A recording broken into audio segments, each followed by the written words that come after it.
Jordan Chariton, our reporter on the campaign trail, was at these Republican debates. So he had some interesting observations before the debates. Most of the audience, or the candidate that had the most backers in the audience, was Marco Rubio, and that's why in the debates sometimes he'd get uneven applause, like, wow, he didn't say something that was that appealing, right? But he'd get fired up, and he'd get big applause lines, and that explains why. And we don't know why he had more people supporting him there, but there could be a lot of different reasons as to why that happens.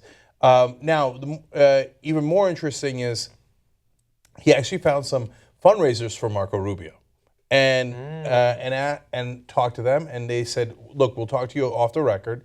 And what they relayed to him was, a lot of the Republican establishment is waiting to give their donations to Marco Rubio, but they don't want to get blackballed by the Bush family. And they think that Jeb is done, but they got to have him leave the race. If he doesn't leave the race, they don't want to get blacklisted by the Bush family, who's still very, very strong in the Republican circles. Yeah. So they're on Jeb Bush's death watch. And so if that's true, that those particular fundraisers have their finger on the pulse of what's happening with Bush donors, well, that might actually push Jeb Bush out earlier. Yeah. Because a lot of those donors who actually control these candidates say, "Hey, Jeb, time to go. You got to go. You're done. You're at 4%.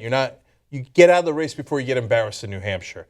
And we got to pour all of our money into an establishment candidate that has a shot, and we think maybe Rubio is it." So some really interesting reporting from Jordan on the ground there.